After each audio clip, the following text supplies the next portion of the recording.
Fala rapaziada, beleza? Coach Nerds aqui e bem-vindos a mais um vídeo do meu canal. Bom pessoal, hoje eu vou estar explicando para vocês e trazendo alguns motivos o porquê que vocês devem apreciar obras com lores grandes.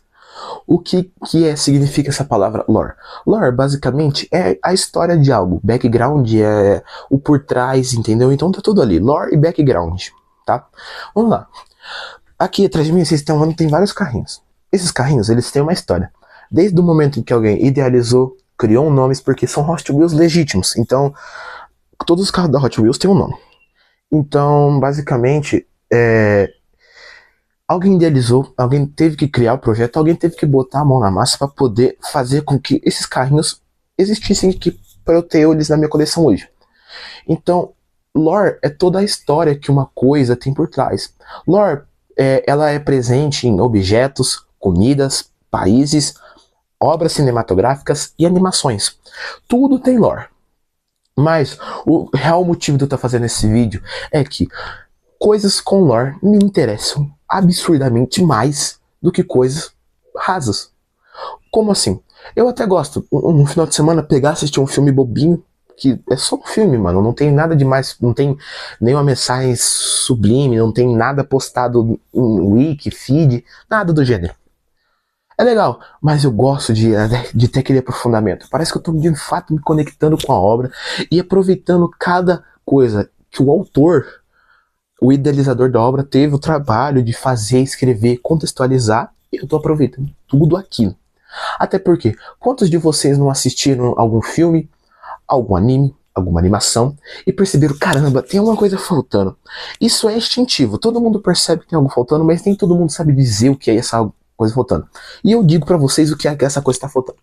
Tá faltando lore, tá faltando explicação, tá faltando motivos do porquê você se sente daquele jeito. O porquê. Às vezes, durante a série aparece um personagem que parece que todo mundo já conhece ele. Só que pra você tá assistindo a série toda ali, você nunca viu aquele personagem. Quem sabe é porque você tem o filme, é porque você tem um filme, é porque às vezes você tem uns extras, porque às vezes você tem uns ovos que são histórias opcionais, mas que muitas das vezes sempre conectam um personagem em outro.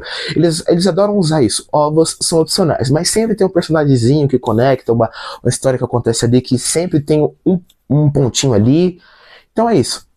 Por exemplo, eu posso citar um anime muito famoso, Fate, sabe? Fate, ela é composta primeiro de light novel, então é texto. Segundo que eles fazem muitas adaptações. Tem toda uma linha cronológica para você seguir dos acontecimentos principais. Só que tem tanta coisa desconexa que vai se conectando conforme você vai... Então, tipo assim, por exemplo, você assiste lá o início, que é o porquê você está sabendo... É que eu também não assisti Fate, então eu mencionei, mas eu sei que tem muita coisa para assistir da obra.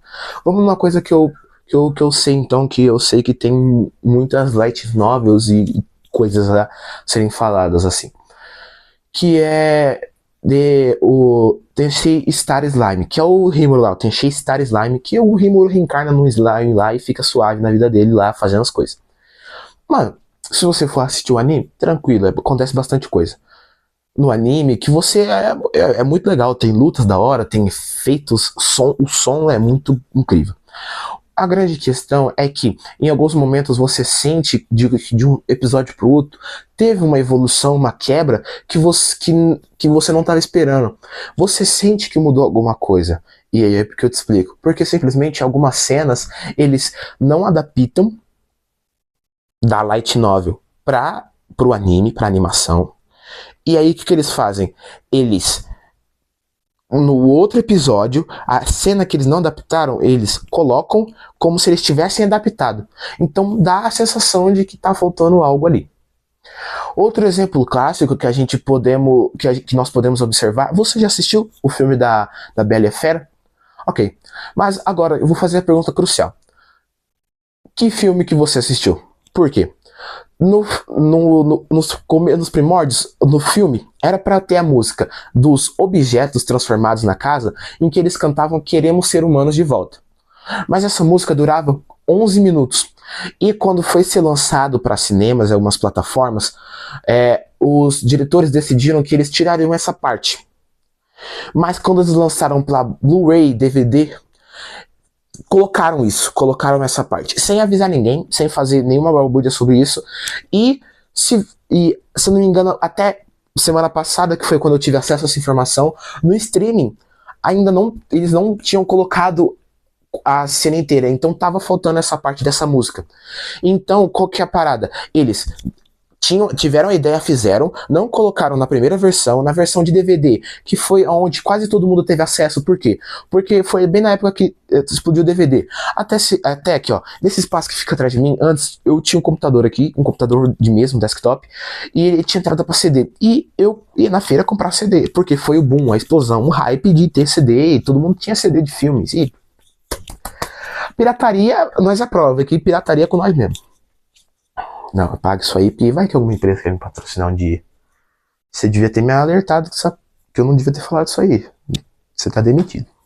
Tem ninguém aqui. Vamos lá. A grande questão é que eles estão pretendendo recolocar esse conteúdo para quem tiver uma versão mais atualizada do streaming. Mas essa é a grande questão. O streaming sempre compra séries, animações, animes, mas não elas todas. Às vezes ele compra o direito de 1, 2 temporadas, e isso faz o anime ficar incompleto. Por quê? No começo, quando o Nanatsu explodiu, ele tinha poucas temporadas, mas é porque eles não eram assim ainda animadas. E aí, era da Netflix, é original da Netflix esse anime. Só que a Crunchyroll também tem. Então, primeiro, quando foram terminar as últimas, primeiro saiu na Crunchyroll, depois saiu na Netflix, apesar de ser um anime original Netflix. Eu nunca entendi isso. Eu não sei se isso é fake. Me contaram isso semana passada também, então. Mas bom. Agora, se vocês pararem para analisar, isso quebra também. Porque normalmente um streaming. Eu não sei hoje em dia como é que tá a questão de streaming, porque sinceramente eu piratei um monte de coisa, então.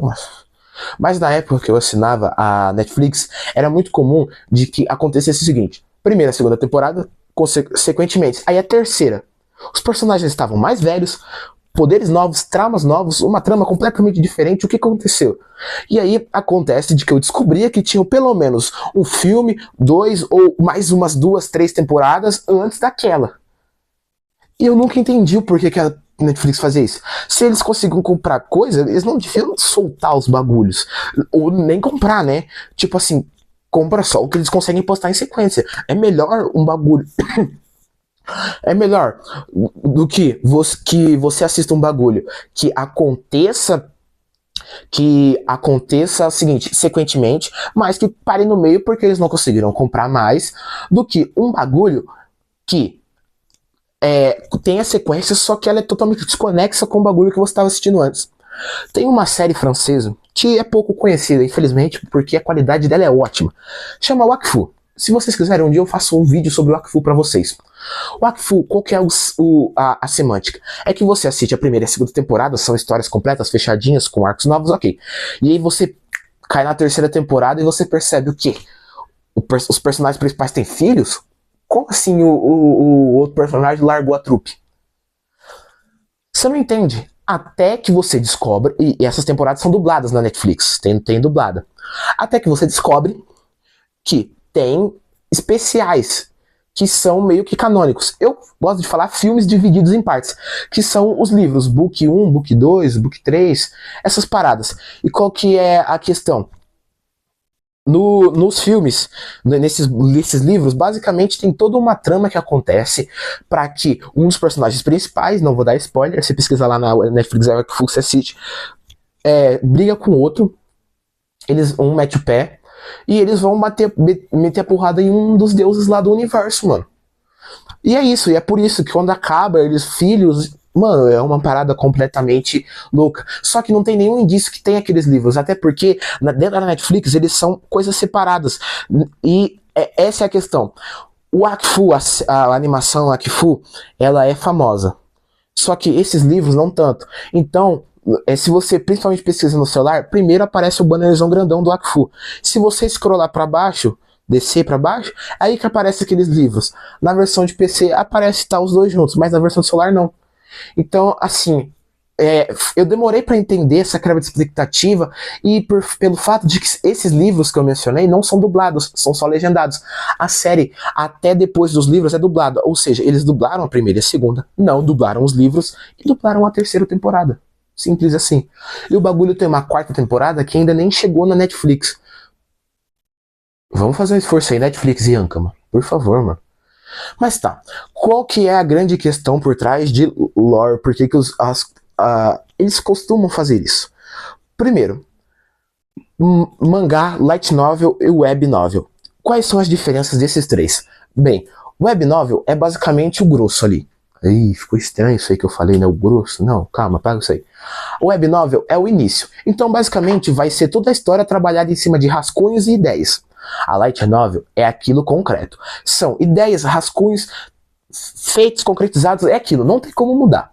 Mangá pode ser uma criação tanto original, então, às vezes, pode ser que os rascunhos de desenhos da web novel já caiam direto para o mangá, sem passar pela light novel. Pode ser que tenha só web novel e light novel, e tem obras que nem chegam a sair da web novel e são extremamente famosas. Vamos falar de duas em questão. Primeiro, vamos falar de Hunter x Hunter. Hunter x Hunter é um mangá muito famoso e qual é a questão? No anime é muito diálogo. E se você vai ler no mangá, são páginas inteiras que são só os personagens, a cabecinha deles, e as caixas de textos imensas.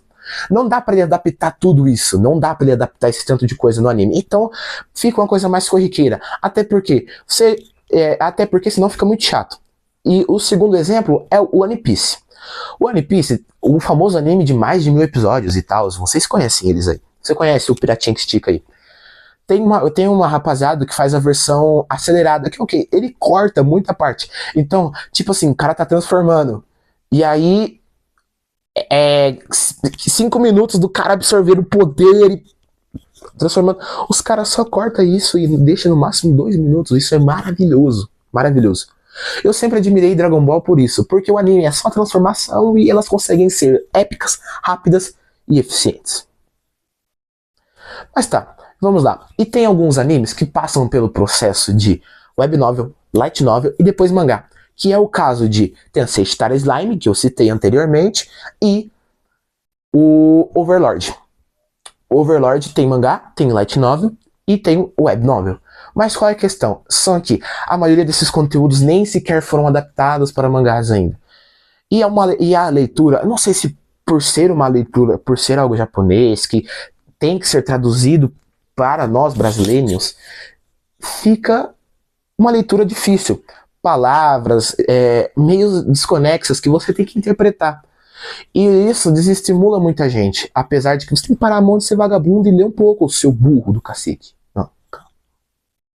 Não é pra humilhar também, mas dá uma estudada aí, mano. Sai do TikTok. E é isso, rapaziada. Eu espero que com esse vídeo tenha inspirado vocês a assistir mais coisas que tenham lore, mais coisas que tenham sentido, e parar de ficar vendo um vídeo do TikTok de no máximo 2 minutos que está acabando com a sua vida. Qual foi a última vez que você assistiu um filme sem pular? Ou que numa cena do filme se abriu o celular por 5 segundos?